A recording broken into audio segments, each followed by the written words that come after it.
Branded একটা কোনো কোম্পানির টাকার বিনিময়ে আপনি ব্র্যান্ড কিনেছেন, মিনস ফ্র্যাঞ্চাইজি নিয়েছেন, মানে আপনি একজন সফল বিজনেসম্যান হয়ে এই এলাকায় মাথা উঁচু করে দাঁড়াতে পারবেন না। হয়তো এমন একটা জালে আপনি ফেসে পড়বেন যে কেঁদে কুল কিনারা পাবেন না, আপনার যেটুকু ছিল সমস্ত কিছু শেষ হয়ে যাবে। আজ ফ্র্যাঞ্চাইজ বিজনেসের অন্ধকার দিকগুলো নিয়ে আপনাদের সঙ্গে আমি আলোচনা করব। এর আগে আমি একটা ভিডিও পোস্ট করেছি যেখানে ফ্র্যাঞ্চাইজ বিজনেসের সুবিধা এবং লাভজনক দিকগুলো নিয়ে আলোচনা করেছি। যারা দেখেননি ভালোভাবে জেনে নেবেন, দেখে নেবেন। শুধুমাত্র একটা বিজনেসের ভালো দিকগুলো নিয়ে আলোচনা করার জন্য আমি আসিনি, প্রত্যেকটা জিনিসের ব্যাকগ্রাউন্ড কি, অন্ধকার দিক কি, সেটাও আপনাদের সামনে তুলে ধরার চেষ্টা করি। আজ সেই কারণেই ফ্র্যাঞ্চাইজ বিজনেস যারা করতে চাইছেন বা করছেন তারাও এই ভিডিওটা ভালোভাবে জানবেন যে এর কি কি ক্ষতিকর দিক আছে, এর কি কি অন্ধকার দিক আছে। নাম্বার ওয়ান, যারা এই বিজনেস অলরেডি করছেন তারা জানেন, এবং যারা করতে চাইছেন তারাও শুনে রাখুন। যত বড় কোম্পানির আপনি ফ্র্যাঞ্চাইজি নেবেন, ব্র্যান্ড নেবেন, যত ব্র্যান্ডেড কোম্পানি, তত বেশি টাকা ইনভেস্ট করতে হবে। লাখ লাখ টাকা এখানে ইনভেস্ট করতে হয়। কারণটা হচ্ছে আপনার বিল্ডিং, আপনার ডেকোরেশন, ইন্টেরিয়র ডেকোরেশন, প্রোডাক্ট, সমস্ত কিছু, এবং আপনার স্টাফদের ট্রেনিং, এই নিয়ে মোটা অঙ্কের ইনভেস্ট করতে হয় এই বিজনেসে, যেটা অন্যান্য বিজনেসের তুলনায় অনেক অনেক অংশে বেশি। আবার ইনভেস্ট করলাম, ঠিক আছে, ইনভেস্টের সঙ্গে সঙ্গে তো আমি লাভ করবো, লাভের জন্য তো ইনভেস্ট করেছি, কিন্তু যে তুলনায় আপনি ইনভেস্ট করেছেন আপনার চাহিদার অনেক কম আপনি লাভ পাবেন, অনেক কম লাভ পাবেন। সুতরাং ইনভেস্টের আগে ভাববেন। দ্বিতীয়, স্বাধীনতার অভাব। বিজনেস মাইন্ডেড মিনস কি, একটা ক্রিয়েটিভিটি থাকবে। আমরা প্রত্যেকটা বিজনেসম্যান যারা বিজনেস করে তারা নতুন কিছু চিন্তা করে যে আমি এই করব, এইভাবে আমার ডেকোরেশন করব, আমি পরবর্তী কাস্টমারগুলো আনার জন্য এই করব। এখানে আপনি একটা খেলার পুতুলের মতো থাকবেন, যা কিছু নিয়ন্ত্রণ করার সমস্তটাই কোম্পানি করবে। এমনকি আপনার স্টাফের বেতন কত হবে, আপনার প্রোডাক্টের দাম কত হবে, মেনু কি কি মেনু আপনি হোটেল করেছেন বা কিছু করেছেন, কি কি খাবার আপনি আইটেম দেবেন, সমস্ত কিছুকে ভেরিফিকেশন থেকে শুরু করে সব A to Z লিস্টেড করে দেবে আপনাকে যিনি ফ্র্যাঞ্চাইজ দিয়েছেন সেই কোম্পানি। সুতরাং এখানে আপনার ক্রিয়েটিভিটি, অর্থাৎ আপনি একজন ইনঅ্যাক্টিভ, আপনি কোনো একটা ব্র্যান্ডের হয়ে কাজ করছেন। আপনি যদি চান যে আপনার কোনো মৌলিক মতামত সেখানে আপনি পুশ করবেন, পারবেন না, পারবেন না। আপনি একটা ডল, জাস্ট সুইচ দেওয়া ডলের মতো। মিটিং হবে, ইটিং হবে, টাকা পয়সা লেনদেন হবে, কথা বলবেন, আর তাদের কথা মতো আপনাকে চলতে হবে। এখানে কোনো স্বাধীনতা বলে কিছু নেই, আপনার মতামতের কোনো মূল্য নেই। নাম্বার 3, মাসিক royalty fees and hidden charge.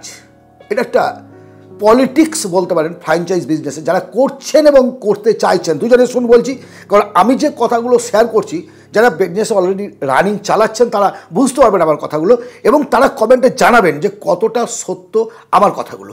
আর যারা করতে চাইছেন তারা জেনে রাখুন, রয়্যালটি ফিজ মিনস আপনি মাসের শেষে যে টাকাটা ইনকাম করলেন সেই ইনকামের একটা পার্সেন্টেজ আপনাকে সেই কোম্পানিকে দিতে হবে।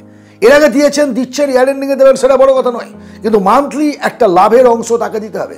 হিডেন চার্জ বলে একটা চার্জ আছে যেটা কেউই প্রকাশ করে না, প্রকাশে নিয়ে আসে না। আপনার সঙ্গে যখন এগ্রিমেন্ট হবে তখন আপনি বুঝতে পারবেন না, কিন্তু পরবর্তী ধাপে যখন সময় আসবে তখন আপনি বুঝতে পারবেন যে আপনার লাভের কিছু অংশ তারা ওই জায়গায় হিডেন চার্জ হিসাবে ধরে নিচ্ছে। ফলে আপনার যে লাভটা, হ্যাঁ, লাভের দান টিয়াতেই খেলো, মানে আপনার সঞ্চিত যে লাভ, আপনার অর্জিত যে লাভ, সেটা কিন্তু ইঁদুরেই নিয়ে পালালো। আপনি কিছুই দেখতে পাচ্ছেন না। প্রচুর ইনভেস্ট করেছেন, প্রচুর একটা ব্র্যান্ডেড বিজনেস করেছেন, কিন্তু আপনি চালিয়ে উঠতে পারছেন না। সর্বোপরি কোনো একটা ফ্র্যাঞ্চাইজ এজেন্টের প্রোডাক্টের যদি গুডউইল নষ্ট হয়, আপনার প্রোডাক্টেরও গুডউইল নষ্ট হলো। মানে এখানে শুধু ব্র্যান্ডটাকে একটা বদনাম হয়ে গেলেই হলো, আপনি কতটা ভালো, আপনি কতটা ফ্যাক্টরি না, কারণ আপনি ব্র্যান্ডেড ফ্র্যাঞ্চাইজ নিয়েছেন। চতুর্থ হচ্ছে লোকেশন ফ্যাক্টর।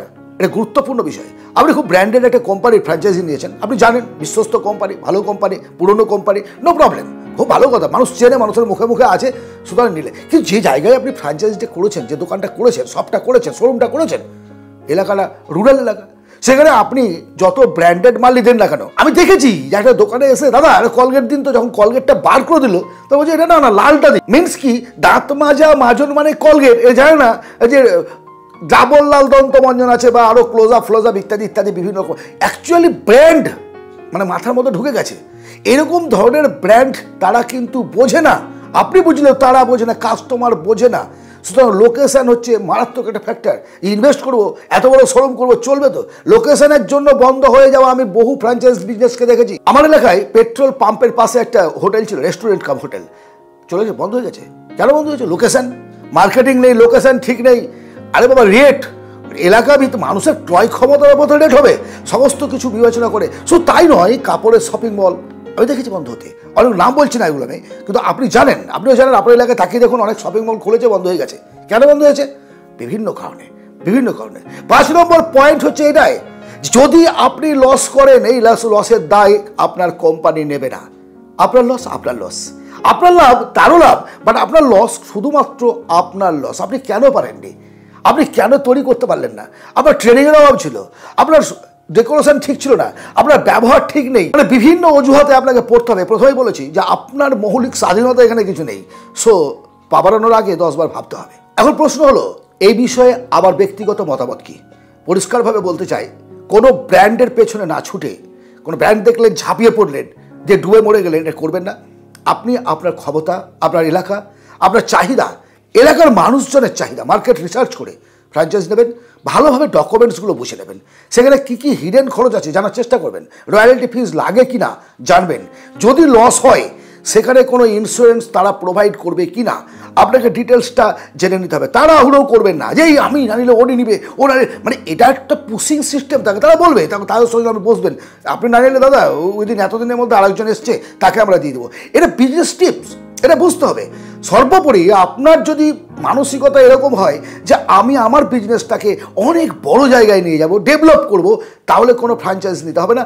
আপনার যেটুকু সামর্থ্য, সেই সামর্থ্য অনুযায়ী ছোটোভাবে একটা বিজনেস শুরু করুন এবং চেষ্টা করুন এই বিজনেসটাকে সুন্দর থেকে সুন্দরতর করতে।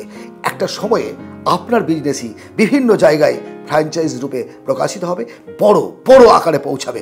কারণ এখানে আপনার মতামত কাজ করবে, আপনার অর্থ কাজ করবে, আপনার বুদ্ধি, আপনার জ্ঞান, আপনার ব্যবহার কাজ করবে। কিন্তু ফ্র্যাঞ্চাইজে সেটা ইনঅ্যাক্টিভ। আবারও বলছি, ফ্র্যাঞ্চাইজ নেওয়ার আগে 10 বার ভাববেন, 10 জনের সঙ্গে কথা বলবেন, হাজার হাজার মানুষের সঙ্গে বসুন, উঠুন, জানুন, তারপর এই ফাঁদে পা দেওয়ার চেষ্টা করবেন। তাহলে বলবেন ফ্র্যাঞ্চাইজ মানে এত ফ্র্যাঞ্চাইজ বিজনেস চলছে, সবই ভুল। না, কে বলেছে? আমিও বলছি না। ফ্র্যাঞ্চাইজ বিজনেসে লাভ করা যায়, ভালো লাভ করা যায়, ভালো জায়গায় পৌঁছানো যায়, সব ঠিক আছে, বাট ফ্র্যাঞ্চাইজ বিজনেসে লসেরও সম্ভাবনা অনেক বেশি। লাভ এবং লস এই দুটো বিষয়ে মাথায় রেখে আপনাকে এগিয়ে যেতে হবে। টাকা আপনার, বুদ্ধি আপনার। যদি আমার টাকা কাজ করে, আমার বুদ্ধি কাজ না করে, সেই জায়গায় কতটা যাওয়া উচিত বলে আমার ব্যক্তিগত অভিমতের কথা আমি আপনাদের সঙ্গে শেয়ার করছি। এটা আপনি মেনে নিতে নাও পারেন, আপনার যেটা ইচ্ছা আপনি করতে পারেন। That's enough. আজকের এই আলোচনা যদি আপনার জীবন পরিবর্তনের ক্ষেত্রে কোনো কাজে লাগবে বলে মনে হয়, অবশ্যই এই চ্যানেলটিকে সাবস্ক্রাইব করে রাখবেন, লাইক করবেন, শেয়ার করুন বন্ধু বান্ধবদের মধ্যে। কারণ আমাদের প্রত্যেককে এগিয়ে যেতে হবে সামনের দিকে। প্রত্যেককে একটা জায়গায় চুপচাপ বসে থাকলে হবে না, এগিয়ে যেতে হবে। কোন পথে কিভাবে এগাবো, জ্ঞানের বিনিময়ে দ্বারাই সেটা সম্ভব, অন্য কিছুর দ্বারা নয়। ভালো থাকবেন, কথা হবে আরেক ভিডিওতে। ধন্যবাদ।